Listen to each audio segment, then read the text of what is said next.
y hoy con un programa que os aseguro va a merecer muchísimo la pena. Con esta música de nuestro compañero y amigo, la recopilación de Lightnet, la música de Milenio 3, abandonamos ya con larga cambiada el mundo de los toros y de nuestros compañeros y nos sumergimos en un universo lleno de matices, lleno de cosas por explorar. Algunas trágicas, como iban a aparecer aquí en este programa, otras positivas, ¿por qué no? Sobre todo vuestra participación. Y también tendremos muchas sorpresas. Va a ser una hora, de verdad, repleta de emociones.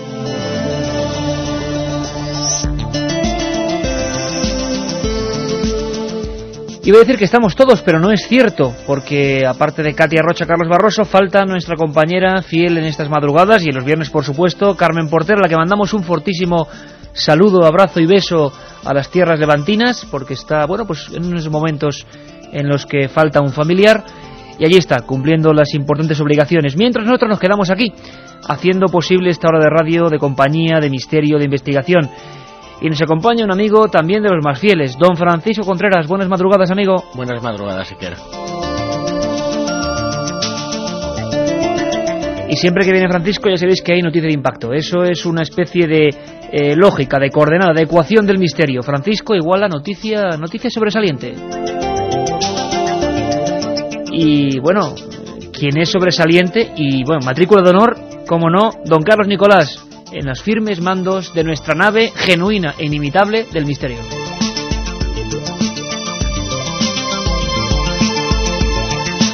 Esto es Milenio 3, amigos, y hay un par de pelotazos que vamos a comentar ahora con documentos que ponen la carne de gallina, porque la madrugada siempre es el momento de la máxima actualidad, el momento en que echamos un ojo rápido a lo que está ocurriendo y también a lo que ocurrió y se saben nuevos datos.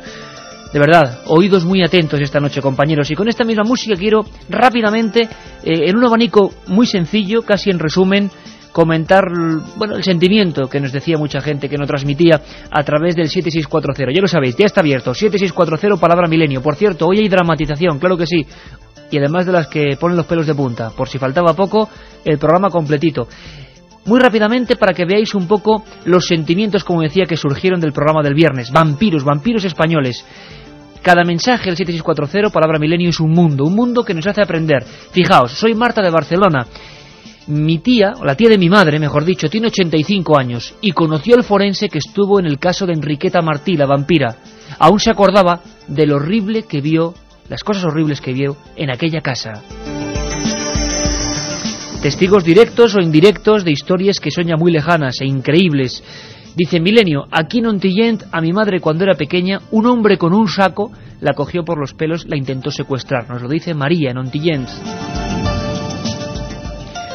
Otra compañera, o mejor dicho compañero, porque firma Luis, no me he dado cuenta, dice, en Las Urdes, zona mágica donde las haya, mi abuela es de cerca de esa región y me habló del terrible asesinato de una niña a la que desangraron viva.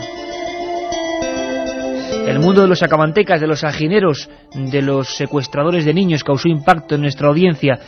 Y fíjate, Francisco, qué curioso, Paco de Barcelona, perteneciente al ejército, dice, en maniobras de supervivencia bebo sangre de cerdo cruda y es reconstituyente, está considerado así. Dice, por cierto, no soy ningún vampiro.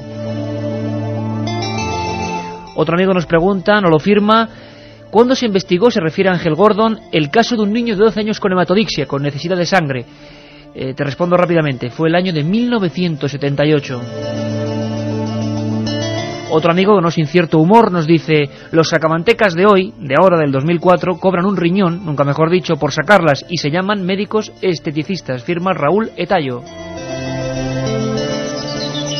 Otro amigo nos dice, me presento, soy Pablo de Madrid, gracias por vuestro trabajo. ¿Qué relación tiene el sacamantecas con el nombre del saco? Bueno, pues bastante, un día lo comentaremos. Quedaros con este nombre, Francisco Leona, Gádor, Almería, verano de 1910. En ese pueblecito, en esa fecha, nace lo que hoy es un mito, pero que fue realidad, el hombre del saco. Un día un programa sobre eso. Otra compañera, cambiando el tercio, seleccionamos siempre 10 SMS, S7640, dice, hola, buenas, ¿cuándo podré visitar las caras de Belmez y qué me voy a encontrar? Desde luego que ahora mismo no sabemos si estará la casa abierta, si no estará, al menos la semana pasada estaba y había conatos de nuevos rostros. Otro compañero dice, quisiera saber es Asunción desde Cáceres. ¿Qué ha pasado con el programa de JJ Benítez? Bueno, pues que terminó su periplo con muchísima polémica, ya lo sabéis. Ahora tenemos otro gran programa en esa misma franja horaria, se llama Atlantia y lo dirige ese gran profesional de la ciencia llamado Toaria. Todos los saludos para él y toda la suerte y toda la audiencia. Y por último un amigo que va un poco con este término. Compañeros, dramatizad 2 casos de ovnis y nos dice lo siguiente: el ovni de las Bardenas Reales, bonito tema, y la supuesta entidad alienígena dentro de una base militar. Me suena. Lo dice José Manuel. Son 10 SMS, son 10 mundos, 10 universos, 10 preguntas que resumen perfectamente lo que pasó el viernes. Ya están llegando. Por cierto, hoy sorteamos 3 CDs con todas las dramatizaciones. Creo que son 8 ya, incluida la de hoy. No os lo perdáis. Se llama El cadáver de Boisaca.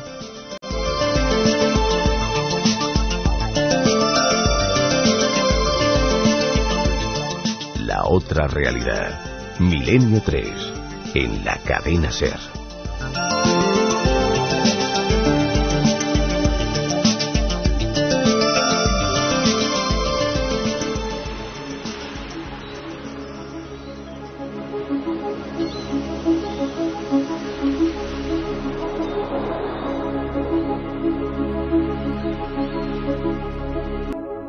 Hay músicas que por lo menos a mí me transportan a determinados lugares. Cambiamos totalmente. Este es un programa, un espectáculo audiovisual, que para mí desde luego no es nada peyorativo. Procura ser audiovisual cuando salimos a los sitios, ahora espectáculo radiofónico, pero casi queremos hacer sentir. Esta música a mí me recuerda una historia que es la del niño Juan Pedro Martínez Gómez, el niño de Somosierra. Recientemente Interpol consideraba 2 desapariciones como las más insólitas, más extrañas. La primera la de este niño desaparecido en la noche de San Juan. Recuerdo que cuando empezábamos el programa Milenio 3 hablábamos con los principales protagonistas, conectábamos con el pueblo de la Unión, muy cerquita de la Unión, Los Cánovas. Hablábamos con la abuela de este niño. Y yo siempre que me acuerdo de este caso y esta música, me acompañó constantemente. A veces los investigadores nos unimos a unas sintonías, por eso son tan importantes en este programa. Son un estado de ánimo. Y recuerdo que se me quedaba una frase en la mente viajando hacia allí. En Los Cánovas hay un pequeño cementerio y una pequeña tumba, una tumba a la que nunca le faltan las flores, una tumba vacía esperando un cuerpo quizás o una esperanza. Son los desaparecidos, Juan Pedro Martínez Gómez. ¿Dónde está? ¿Nos está escuchando? ¿Está en otra dimensión? ¿Ya no está entre los vivos? ¿Quién sabe? Son gente que ni viva ni muerta, desapareció, simplemente se esfumó. Y si el caso de Juan Pedro es conocido y es célebre, hay otro que siempre permaneció en la sombra, un poco eclipsado por la fuerza de ese primer suceso. Curiosamente ocurrió muy cerca, en apenas unos meses. El caso de Juan Pedro, el niño disuelto en la nada, en pleno alto de Somosierra, noche de San Juan de 1986, tuvo un preámbulo, si cabe, todavía más doloroso por las circunstancias. Ocurrió en abril del 87. El protagonista es David Guerrero Guevara. Quizá no os suene a nada, quizá no os diga nada este nombre, pero estoy seguro que a muchísima gente ahora mismo, al mismo tiempo ahora, le puede ocurrir un pequeño escalofrío, un calambrito del misterio, como dice Iñaki Gabilondo, cuando os diga que ese niño es el niño pintor de Málaga.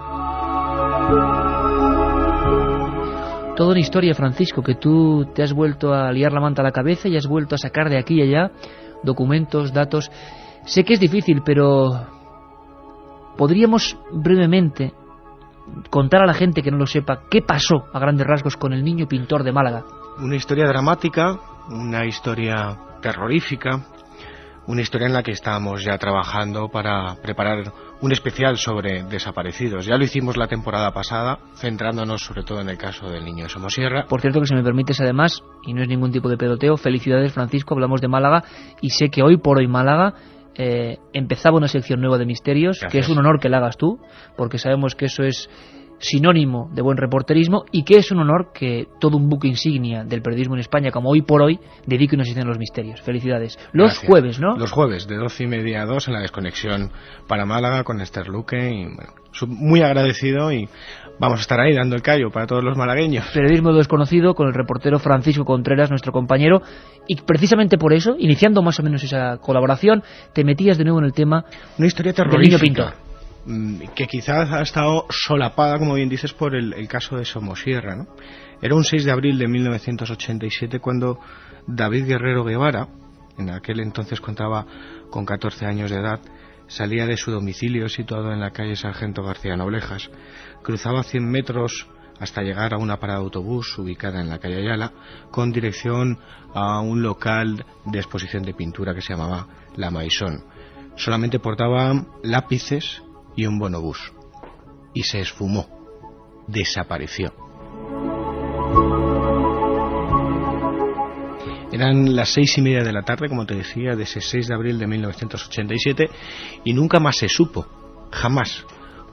Ha habido investigaciones policiales, hubo una movilización social en Málaga increíble. Es un tema arquetipo. No hay nadie en Málaga, y creo que en el resto de España, que no se hable del niño pintor de Málaga, o el niño Picasso, como le conocían. El niño Picasso. El niño Picasso, que no se estremezca. Y yo recuerdo fotografías de época de la imagen, revisando la hemeroteca, como los taxis se llenaban de carteles con la foto de David. Aquella foto en blanco y negro con la palabra terrible, ¿no? Desaparecido. Desaparecido. Cómo se movilizaron cientos de personas, Guardia Civil, Protección Civil, Policía Local, Policía Nacional.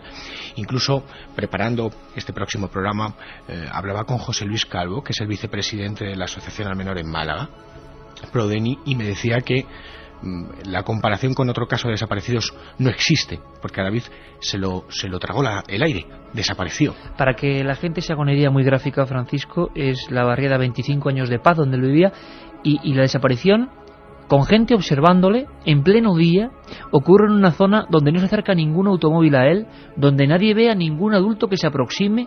Él va por la acera. No hay ningún testigo. Y de repente ese niño desaparece. Nadie que le viese llegar al centro, a la calle Larios, nadie que le viese subir al autobús, absolutamente ningún testigo, a una hora en la que, bueno, pues el tráfico es... hay bastante tráfico, hay muchas personas paseando por las calles. Nada, absolutamente nada. Si quieres, en este trabajo, recuperando todos los datos, he podido rescatar, gracias a los compañeros de Ser Málaga, en este caso a Ricardo Sánchez, jefe de misiones, un documento espectacular. Estremecedor. A mí me ha puesto el vello de punta, ¿no? Es su hermano Raúl, en esas mismas Navidades, que a través de los micrófonos de Ser Málaga pedía, suplicaba que David volviese, o que si alguien tenía alguna pista de dónde podía estar, que se pusiese en contacto con ellos. Si quieres lo ponemos. ¿Había esperanzas en ese momento? Sí. Diciembre del 87. Y todavía las hay ahora. Ojalá, como el caso de Juan Pedro, por supuesto, de que por lo menos no se convirtiese en uno de esos casos que Interpol dice que sobrepasan todo lo imaginable, desapariciones extremas. Muchos dirán que absorbidos ¿por qué? ¿Secuestrados por quién? ¿Por seres extraños? ¿Por agujeros en el espacio-tiempo? ¿O simplemente que a veces no hay explicación? Son 15 años, más de 15 años, sin datos, 17 años prácticamente, sin datos. Pista. Su hermano hacía un llamamiento, Raúl. Un llamamiento que tú has recuperado, Francisco, y que creo que tiene un dramatismo tremendo, porque esperaban alguna noticia que desgraciadamente no llegó. Este es el hermano del niño pintor de Málaga, David Guerrero Guevara, Raúl, llamando a su hermano a través de la fuerza de las ondas. Hermano David, ya hace 9 meses que saliste de casa y nada más ni nosotros ni nadie supo de ti. 9 meses más aquel 6 de abril en que desapareciste. Estas Navidades tu ausencia se hace mucho más grande y dolorosa. Si me estás oyendo, David, que sepas que te habla por Ser Málaga, tu hermano, tu amigo, compañero en esa pasión tuya y mía de la pintura. Aquí está esperándote toda la casa. Mamá ya no tiene lágrimas de tanto llorar. Papá llora para adentro como los hombres. Nuestro hermano Jorge igualmente vive en la esperanza. Esperanza en tu regreso. Te propongo una cosa. Vuelve, da señales de vida. Vuelve para hacernos las Navidades más felices del mundo. Aquí te espera, junto a la mesa, la silla, tu sitio, tu lugar, tu plato y tu comida. Ven, por favor, y por ese niño Dios que va a nacer, te lo pedimos tus padres y tu... 7640, palabra milenio, y una cantidad increíble de gente que, volcándose al tiempo, sintiendo el mismo escalofrío, pregunta por el niño pintor. ¿Por cómo fue la investigación, Francisco? Te traslado esa pregunta. Hombre, las últimas pesquisas al respecto conducían una a Portugal y otra a otra provincia de España. Había presuntos móviles, desde pues que había sido raptado para el tráfico de órganos hasta que había sido raptado por una banda para que hiciese obras de arte, por esa capacidad, esa virtud que tenía o que tiene para pintar. Lo único real es que hubo una sola pista pesquisa, seguramente, o que estaba basada, según las autoridades, las fuerzas de seguridad, en el móvil sexual, pero que se tuvo que cerrar porque, bueno, pues la persona en concreto que seguían y están investigando falleció. Pero bueno, seguimos recapitulando datos para ese programa especial y tendremos testimonios muy importantes hasta de los propios jueces que intervinieron en esa búsqueda. Es que no hay ningún testigo. Mira, hemos podido hablar con hasta sus propios profesores del Colegio Divino Pastor, como Miguel Manchego, como Pedro Valencia, como Adolfo Ramos, como Rafael López, y no había ninguna causa para que David se fuese. Era un chico normal y corriente, con una virtud que era la de la pintura. Su caso es algo excepcional. Y sobre todo por las circunstancias de plena situación diurna, no es por la noche, no es en un monte, no es en un camino, es en el corazón de una ciudad, con gente por la calle, y en ningún momento hay una escena de forzarle, en ningún momento nadie ve un movimiento extraño, y era tan popular que cualquier cosa rara en torno a ese niño en pleno día, en esa calle entre plazoletas, hubiera enseguida sido motivo de alarma.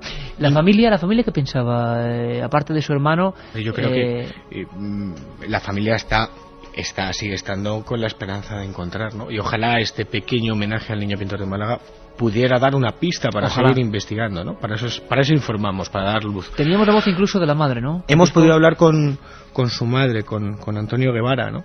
Yo creo un documento periodístico para mí fantástico, porque su madre está cansada incluso de hablar a los medios de comunicación, ¿no? Sí, porque ya pierden hasta incluso la esperanza, ¿no? En un momento dado. Y pierden la esperanza incluso en hablar, han sufrido mucho, siguen sufriendo mucho. Lo que decía Raúl, mamá ya no tiene lágrimas en los ojos, es real. En el rostro de esa mujer hay como 2 surcos, yo no sé si producidas por tantos años de llanto, pero conseguíamos desde Ser Málaga hablar con ella, ¿no? Le preguntábamos cómo era tu hijo, qué esperas, qué le pides al futuro, y nos decía esto. Una cosa muy rara, porque mi niño era un niño que no, como le he dicho tantas veces, que no tenía amigos. Él no se iba a la calle porque no le gustaba la calle, nada más que con su hermano, pintando, su colegio, su pintura. Pues la verdad es que no hablamos del tema, porque yo no puedo hablar con mi marido y David esto, ya no puedo, es que no puedo. Además mi casa, nada más que se entra, todo es recuerdo de David.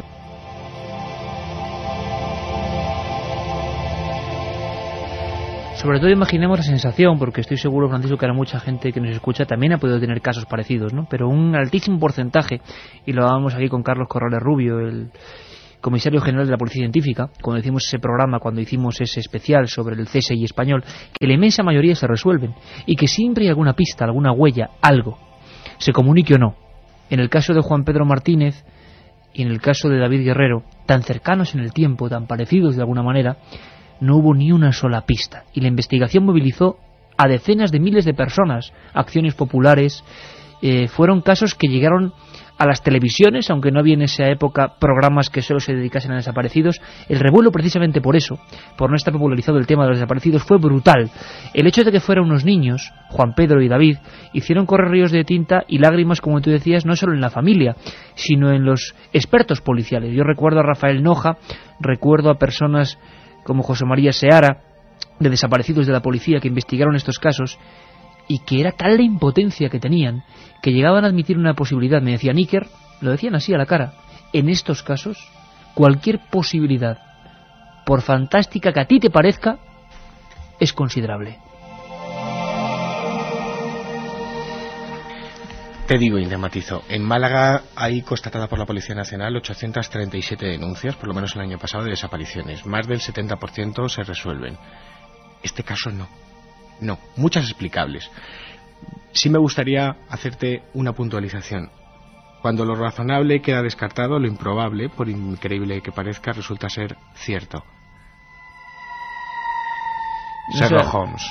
No sabemos qué le puede parecer a la madre esa frase, porque desde luego tendría una angustia importante y la sigue teniendo, y esto lo hacemos con todo el respeto. Interpol considera a Juan Pedro Martínez Gómez y a David Guerrero Guevara, 17 años después, como algunas de las más importantes desapariciones habidas en toda la Comunidad Europea en cuanto a extrañeza, por cómo ocurrieron, por cómo siguieron las investigaciones, por cómo no hay una sola pista.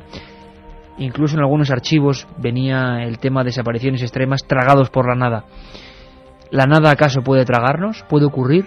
Hay casos en la antigüedad que parecen que pueden dar a entender incluso eso. Escuchamos de nuevo, aunque sabemos que es duro, estos documentos que trae Francisco Contreras desde Ser Málaga, de la madre de David Guerrero.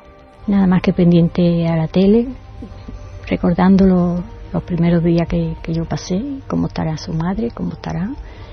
Y la verdad, eso nada más que lo sabe la que va a pasar, que gracias a Dios no lo sepa, que nadie tenga que pasar esto.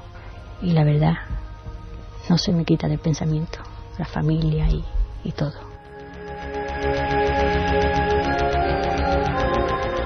Varias personas como Alejandro nos preguntan, Francisco, por cómo es posible que la policía no encontrase ninguna pista en un muchacho tan famoso. ¿Pintaba también? Pregunta mucha gente. ¿Pintaba también? ¿Era realmente un superdotado o se agrandó su fama por el hecho de la desaparición? Personalmente creo que se agrandó, pero pintaba muy bien, ¿no?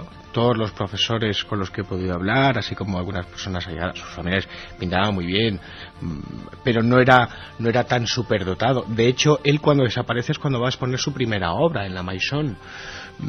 Entonces, bueno, yo creo que se agrandó esa fama. Se agrandó esa fama de virtuosidad pictórica. Pero hubo una movilización increíble. En Málaga, cualquier persona que pregunte sobre David Guerrero te dice, yo le busqué. Guardia Civil, Policía Local, Policía Nacional. Y sobre todo me quedo con un corte de la entrevista que realicé a José Luis Calvo, al vicepresidente de la Asociación al Menor. Lo que diferencia al caso de David Guerrero de cualquier otro es que parece que se esfumó en el aire. Este adelanto por esta noticia trágica al mismo tiempo para el mundo del misterio de David Guerrero Guevara, nuevas investigaciones.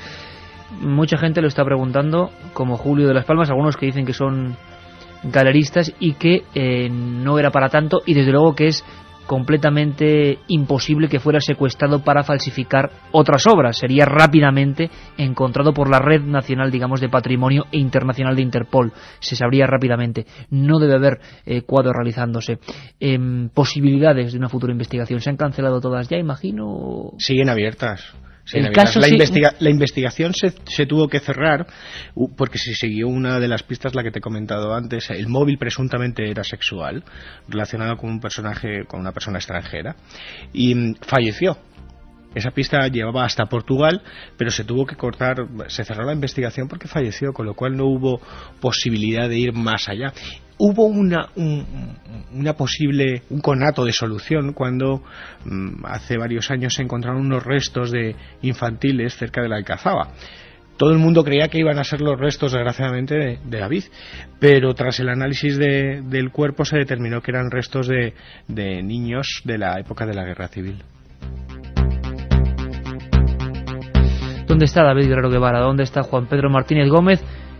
Y varias cientos de personas, varios cientos de amigos, de amigas, que en un momento dado desaparecieron repentinamente, tragados por algo que no comprendemos. Yo recuerdo ahora también un caso impresionante, uno en Villarrobledo, Albacete, donde ha habido varias desapariciones insólitas. Hablaremos de ello con Iván Benítez, nuestro corresponsal en la zona. Y también, muy importante, un caso en Teruel, donde no solo desaparece un niño en plena nieve, sino desaparecen 150 ovejas con él. De estas cosas apenas se habla o se recurre a ellas en momentos muy puntuales, y sin embargo hay perdidos como fotografías ya en blanco y negro, sobre expedientes de archivos que casi nunca vuelven a ver la luz, los desaparecidos insólitos, Juan Pedro Martínez Gómez y David Guerrero. Aquí esta noche en Milenio 3, con unas voces que estoy seguro que nunca habéis escuchado, hemos intentado hacer el pequeño homenaje. Nosotros, por nuestra parte, aunque sea como periodistas, seguiremos investigando, pensando siempre que la esperanza, ¿verdad, Francisco?, es lo último que se pierde. Siempre. Y mucha gente que nos sigue preguntando, 7640, palabra milenio, ese CD que regalamos con todas las dramatizaciones. Y ahora, preparaos bien. Larga cambiada de nuevo, Carlos, ya verás. porque creo que hay que darle un nuevo ambiente a todo esto. Acabamos de hablar de David Guerrero, todavía un poco impactados por las palabras tremendas, Francisco, de ese llamamiento que hacía su propio hermano, que no surtió efecto, desgraciadamente. Pero mucha gente nos pregunta por desaparecidos, por aparecidos. Algún día hablaremos también de otros casos parecidos en el mundo, si te parece al de David o al de Juan Pedro. Pero lo que es muy extraño es la aparición. La aparición de alguien ya es algo insólito, es muy pocos casos. Sin embargo, en Galicia se guarda uno de ellos. Las imágenes a mí me impactaron muchísimo. Mi primer libro, Enigmas sin resolver, tocaba este tema. Ahora tenéis algunas de las imágenes, que estoy seguro que mucha gente va a ir rápidamente, en nuestra página amiga de este programa, ikerjimenez.com, la historia del cadáver que nunca existió. Puede ser incluso importante escuchar esta historia viendo el cadáver, viendo la imagen de un cuerpo partido por la mitad en la vía férrea en plena noche, un niño que tenía dientes como un lobo, todo incisivos, las orejas sin circunvoluciones, y que representa un auténtico expediente X para la policía gallega. Fue una aventura impresionante. En este caso fue alguien que apareció, y apareció con un montón de elementos extraños que hicieron de su historia un auténtico enigma guardado en los archivos policiales. Al igual que en el caso de Juan Pedro o en el caso de David Guerrero, más de una década de investigación y un auténtico desafío. Esta historia, con el equipo de producción de la cadena SER, la hemos dramatizado. Hemos agregado pequeñas partes de nuestra cosecha de lo que pudo ocurrir, pero el caso es rotundamente real. Algo le pasó a unos maquinistas en plena noche. Algo con un señor, con un individuo, con un chico, que en mitad de la vía, de repente, entre la bruma, como si nunca hubiera visto un tren, se ponía de brazos en cruz. Una historia de terror. Os prevengo. El cadáver de Boisaca. ¿Vamos con ella, Francisco? Venga.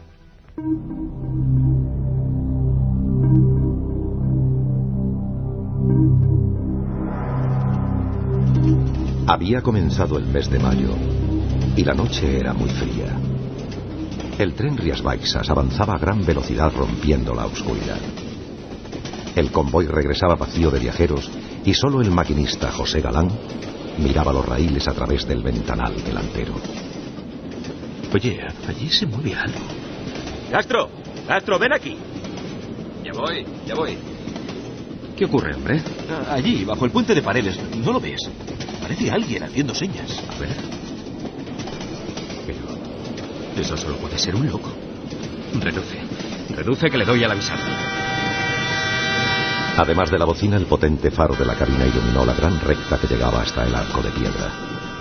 Efectivamente, allí, muy al fondo, parecía distinguirse la sombra de un joven que aguardaba en mitad de las vías y que tenía los brazos en cruz. Un individuo que no se movía ni un centímetro. José, frena, que nos llevamos a ese desgraciado por delante. ¡Frena!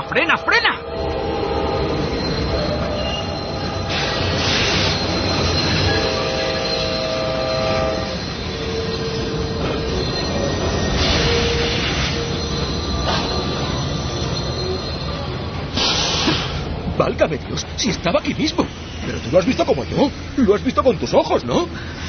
Sí, claro que lo he visto. No ha sido una alucinación. Era como un niño. Estaba aquí mismo. Cielo santo. Mira, voy a coger la linterna y voy a bajar a echar un vistazo. No, Castro, no. Ni se te ocurra. Allí atrás no puede haber nadie. Anda, vámonos de aquí. Vámonos, que presiento algo malo. Tranquilo. Igual es que se ha echado encima del tren y no... No. Este tío se ha esfumado antes de llegar. Y lo sabes como yo. Estaba en el centro de los raíles, en el centro mismo. Lo estábamos enfocando. Dios mío, se ha borrado delante de mis ojos. José, calma, por favor, calma. Tenemos que dar parte, sea lo que sea.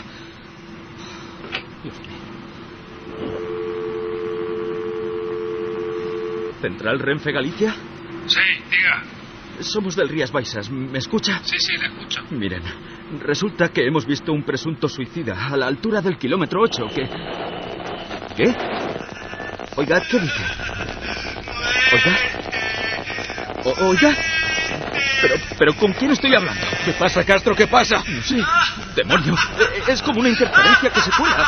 Escucha. Oiga, ¿quién es usted? Oiga, esto no se puede. Voy a llamar ahora mismo a la policía ferroviaria. ¡Identifíquese! Sí. En la ventana. ¡Cielo santo! Dios mío, ¿qué es eso? ¡Dios mío! ¡Vosotros muerte! Galán y Castro no volvieron a verse jamás después de aquel acontecimiento. Ambos fueron internados en instituciones psiquiátricas y no regresaron nunca al lugar. Afirmaron, presos de un gran pánico, como una cara, un rostro horrible y deforme de un joven, se estaba encaramando a la ventana del tren, riendo, mostrando unas hileras de dientes afilados y deformes. El pelo aparecía aplastado y revuelto en remolinos por la sangre que salía del cráneo. Las orejas eran completamente planas y sin circunvoluciones interiores. Nadie sabe qué les dijo aquel individuo a los dos ferroviarios, ni qué pasó en esos minutos. Todo se guardó bajo el secreto sumarial.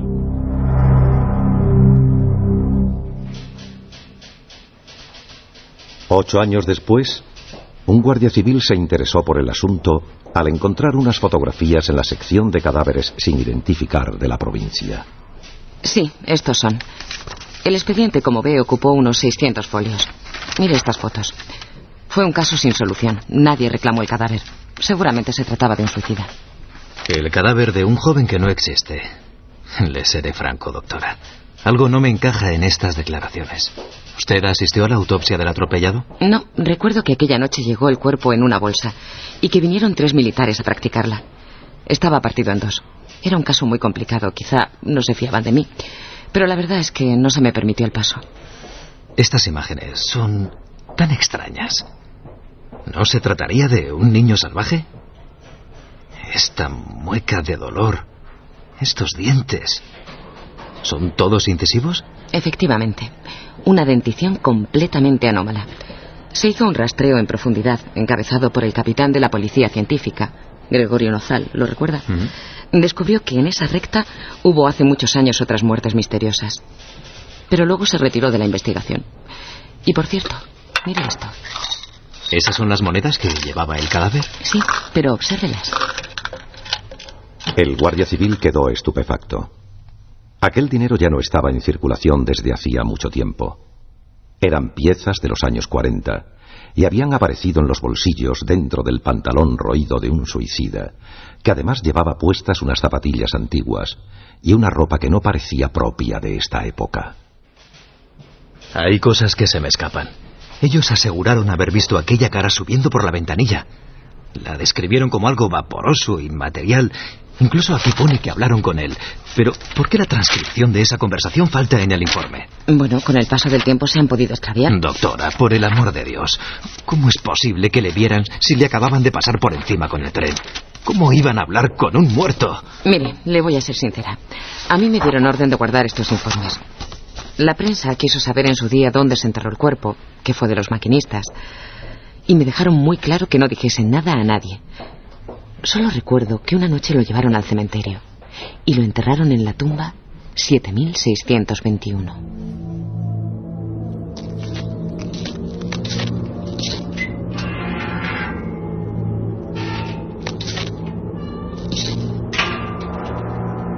El cementerio de Boisaca es un lugar desapacible. La tumba 7621 no tiene nombre. Nunca ha habido allí una flor, y ni siquiera asoma una mísera cruz de palo. Es tan solo un rectángulo de tierra junto al muro exterior. Cuentan que, movido por una fuerza sobrenatural, el guardia civil sintió aquella madrugada la necesidad de acercarse y dejar una grabadora durante toda la noche. Hoy este miembro de las fuerzas de seguridad también guarda silencio. Hace tiempo que fue destinado a una provincia del sur. Al parecer, aquella cinta había registrado algo. Un sonido que, como todo en esta historia, debía permanecer en el más profundo de los secretos.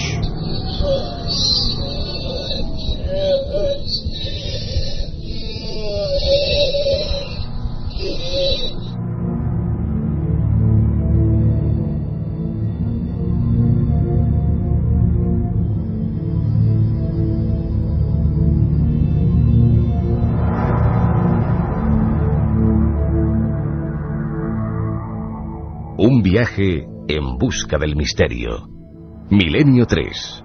En 37, 200 personas mueren trágicamente en el santuario de la Virgen de la Cabeza. 1971 aparece el fenómeno de las caras de Belmez. 2003, ¿qué relación existe entre estos dos episodios? Descúbralo en Tumbas sin nombre, un apasionante libro de Iker Jiménez y Luis Mariano Fernández. Una tragedia, un misterio, una investigación, editado por Editorial Edad.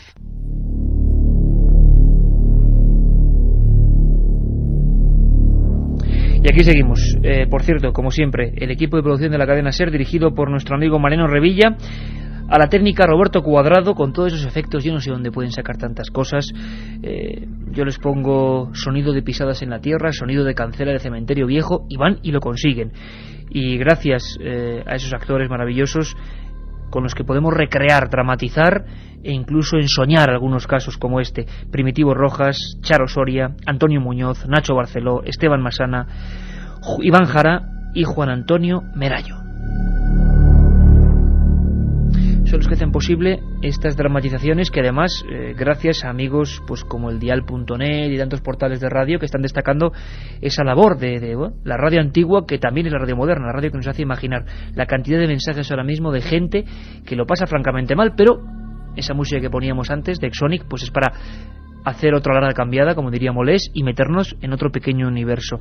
Ahora prestad mucha atención. Hacía unas semanas que no venía y ahora ha regresado de los mundos de la antigüedad con ganas reforzadas. Sin duda es Nacho Ares, sin duda es La Historia Perdida, ese libro también de tremendo éxito. Nacho, director de la prestigiosa revista de arqueología, nos trae un tema que algunos habíais pedido hace 3 o 4 semanas. Muchos nos pedíais Piedra Filosofal y otros El Elixir de la Juventud. Parecen historias dignas de ficción, dignas de leyendas artúricas. Vamos a pasar del miedo al asombro, ¿os parece? Elixir de la Juventud, quedaos con esa palabra y escuchad todos muy atentamente a nuestro querido amigo Nacho Ares, La Historia Perdida.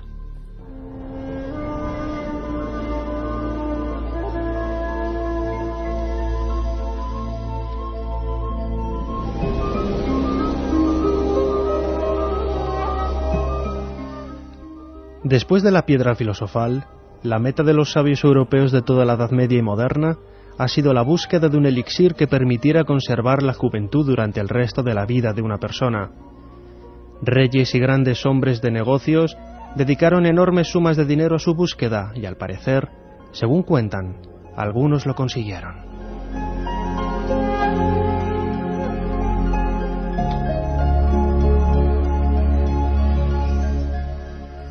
Uno de aquellos monarcas, perseguidos por una extraña predisposición a abrazar lo insólito, fue Felipe II.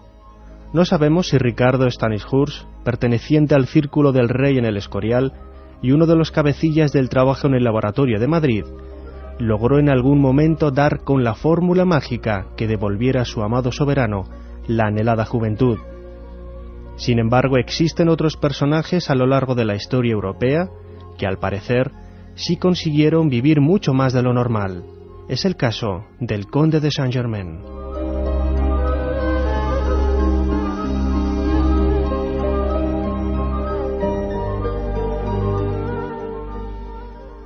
El origen de este misterioso conde es todavía desconocido. Fuera cual fuera su principio, Saint-Germain contaba con innegables facultades para la alquimia y las paraciencias. Tal vez, de sus experimentos en laboratorio, este extraño personaje consiguiera descubrir nuevas tinturas para los tejidos, circunstancia que le hizo aumentar su increíble fortuna, y sobre todo, haber conseguido el codiciado elixir de la eterna juventud.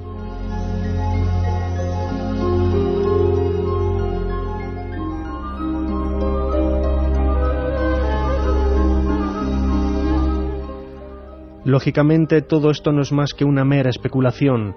La única verdad constatada es que durante el siglo XVII, en las cortes europeas apareció un personaje que se hacía llamar el conde de Saint-Germain. Nadie sabía quién era ni de dónde venía. Se ignoraba todo sobre su nacionalidad, el origen de su riqueza o de dónde salieron sus poderosas influencias. Pero por encima de todo, su mejor secreto, y por lo que más llamó la atención en la época, fue su aparente inmortalidad y su aspecto siempre joven.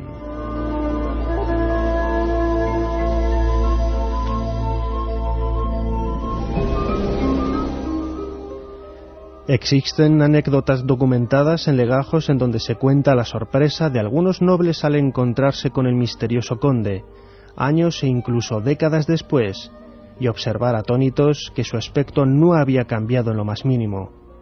Algunos realizaban cábalas sobre la edad del conde y otros, como el célebre Casanova, se sorprendían de cómo Saint-Germain, que a pesar de su extraordinaria juventud debía de pasar de los 100 años, se les adelantaba a la hora de conquistar a cualquier dama de la nobleza. Realidad o ficción, es difícil saberlo.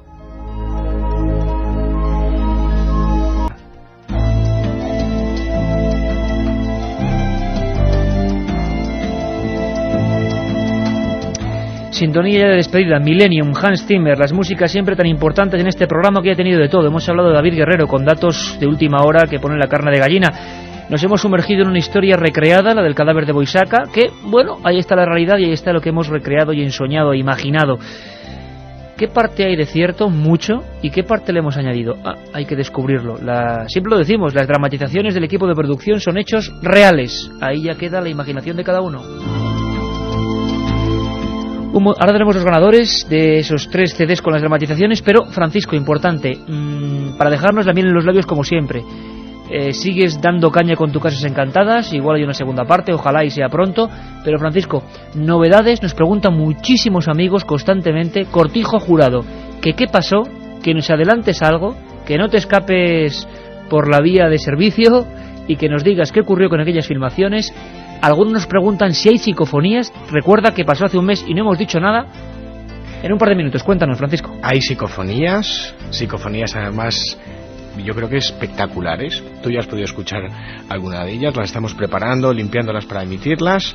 Algunas terroríficas, voces masculinas, voces femeninas, con tonos metálicos, haciendo preguntas además, muchas veces.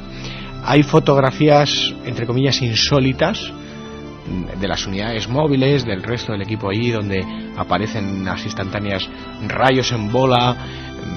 Recuerdo ahora una, está José Manuel Frías, está un servidor, estamos con Cristina. ¿A qué te refieres con rayos en bola, Francisco? Una especie de rayos que cruzan la instantánea. Hay una muy peculiar que estamos justamente en el patio, como te decía, José Manuel Frías, Cristina, Pilar y un servidor, y aparece como una especie de cilindro luminoso. Se están analizando, las está analizando nuestro compañero José Manuel García Bautista, a la espera de resultados estamos, y lo más espectacular, por lo menos para mí, que no me lo esperaba. ¿Te acuerdas de las esferas que se grabaron en el restaurante Viandas con infrarrojos? Y además preguntan mucho por Viandas la gente todavía. Pues las mismas esferas han vuelto a cruzar la pantalla de las cámaras que dejamos en los sótanos de Cortijo Jurado aquella noche. Por cierto, que esas grabaciones tienen una cualidad especial, es que fueron captadas directamente por los micros de la cámara. Vamos a ver si en breve tiempo podemos estar allí de nuevo, volver a hacer investigaciones. Incluso puede que en los cimientos históricos también haya movimiento, haya nuevas cosas, haya nuevas historias. Hay datos que estamos contrastando y que, si son ciertos, pues uno ya no sabe qué pensar sobre Cortijo Jurado. Si se contrastan esos datos, la verdad es que tenemos un notición. Oye, Francisco, por cierto, antes de despedirnos, que es lo más importante, suerte en ese proyecto, suerte en esa avanzadilla que inicia en Hoy por Hoy Málaga, suerte en ese, como decíamos, buque insignia del periodismo, que es muy importante que abra la vista hacia otros lugares. No solo fenómenos paranormales, lo desconocido es mucho más amplio, criminología, historia, pasado, presente, en el fondo, ser curiosos, que es de lo que se trata. Suerte, compañero, y gracias por estar aquí. Gracias a vosotros y gracias a Esther Luque, a Ricardo Sánchez, a José Manuel, que me hicieron la propuesta y son valientes, ¿no?, para contar las cosas. Y un beso muy grande a Carmen, que hoy la echo de menos aquí. Y rapidísimo, compañeros, nos vemos el viernes con otro programa Dossier, después de largar 1:30. Ganadores: Marcelo de Baracaldo, que hacía una alusión a Saucedilla, aquel caso que contamos en Extremadura de unas apariciones extrañísimas, que a ver si lo dramatizamos. 3 propuestas de dramatización. Curiosamente, Ana María de Soria, que dice que hay tradiciones en Soria conocidísimas, el Monte de las Ánimas, al que tantos poetas han cantado, que intentemos también recrear esa escena con los actores de la SER. Gran cantidad de mensajes que felicitan a los que son protagonistas, de verdad, que son los que ponen la voz y ponen el sentimiento. Y por último, fíjate, curioso, Alfonso desde Algeciras, que dice: aquel restaurante de Sevilla que tanto de que hablar, Viandas, ¿por qué no hacéis una dramatización? Bueno, lo haremos, tomamos nota y os dejamos con esta música que, con una noche intensa de miedo, creo que deja el espíritu siempre arriba, el espíritu positivo.